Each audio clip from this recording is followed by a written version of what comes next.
Hi. Today I wanted to talk a little bit about follow-up. And that is what I think one of the biggest mistakes that new home inspectors make is not doing follow-up, or at least not doing proper follow-up. So that day comes and your phone rings and you have a home inspection. Maybe it's the first one or maybe it's a few down the road. It's critical that you follow up with that client.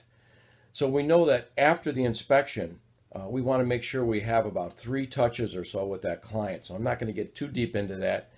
There's more information on that I'll talk about later. The other thing that I feel very important with follow up too is who referred you. So I think it's critical that you find out where that referral source came from. I actually have that right on a sheet right next to my phone or on my computer when somebody calls for a home inspection. So I want to know where that referral came from. And then I'm going to follow up with that referral big time. What I'm going to do is I'm going to send them a letter. I like to send it just in regular mail, a handwritten note, a thank you note, and I'm going to send them possibly a gift card to a coffee shop or something like that.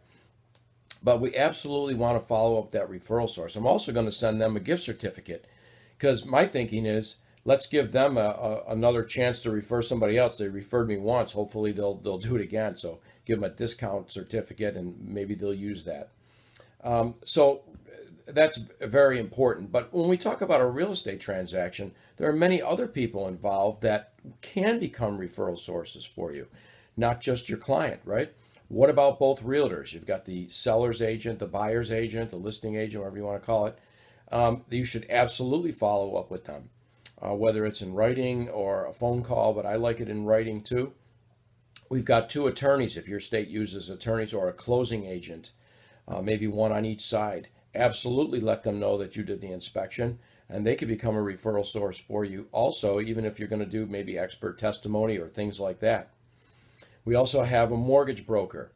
To me, one of the best referral sources there are, because when people are looking to buy a house, that's one of the first things they do is get pre-approved. So they go see that broker.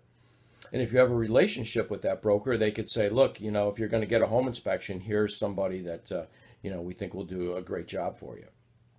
Also, what about the appraiser, who's ever doing the appraiser of the house? So we do a lot of work with appraisers, and you will as your business grows too. So find out who that appraiser is and definitely reach out to them too.